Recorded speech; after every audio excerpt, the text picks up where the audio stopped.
So let's check out what's happening now in Parliament. Our man Parker Wilson is there for us, monitoring all the latest on this subject of the E-levy. Let's find out from Parker what the latest is. So Parker, you're in Parliament. I'm sure that a lot has been said about this E-levy and the final attempts by government to push this through. What more engagements are happening, and what's the E-levy looking like in terms of its fate? Let me start with the Speaker of Parliament this morning, because the members of the Council of State played a catchy call on him. They are not enthused about the recent developments in the House, especially the festivals that we observed somewhere last day over the rejection of the approval of the E-levy. So they have agreed to begin what they call a series of engagements with the minority leadership and the majority leadership, and also the Speaker of Parliament. President, what you need to know is that the members of the Council of State have already engaged the minority caucus and the majority caucus. In fact, we are learning that both of them actually poured their heart out. They raised all the concerns that seems to be the central of the major challenges we are having in Parliament.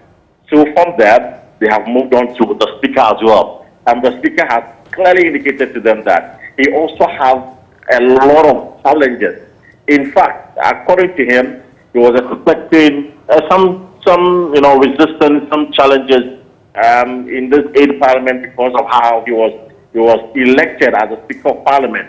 But the magnitude of it is quite surprising, and he's not happy with the situation where his Deputy Speaker continuously overturned his ruling. And so these are some of the things he has put before the members of the Council of State for them to address. Now, according to the chairman of the Council of State, the motive essentially is to ensure proper parliamentary democracy, so that the two caucuses, the majority and the minority leadership, will weld their differences and work to the betterment of this nation. So that has been the one major concern of this.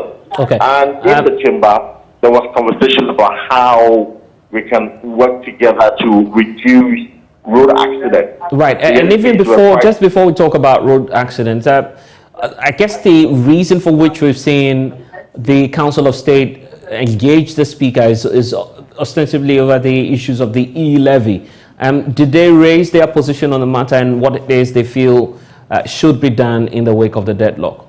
Well, so the opening conversation was allowed to the media, but the details of that meeting was closed door. However, there was no conversation about E-levy when we were there, but sources within the meeting has indicated to me, or have indicated to me, that it is one of the key things that has generated some of the controversies in Parliament. And so the Council of State would look at all those things to ensure how the voting processes will be done going forward. So that has been the conversation going on between the Council of State members, the members of the Council of State, and also the Speaker of Parliament, Alban Sumana Kingsford Barbie. And I also made the point to you about the conversation on reduction of road accidents in the country. Members of Parliament are not too happy about the rate at which vehicles are involved in accidents. And so the Transport Minister was called before the House today to answer some questions on that.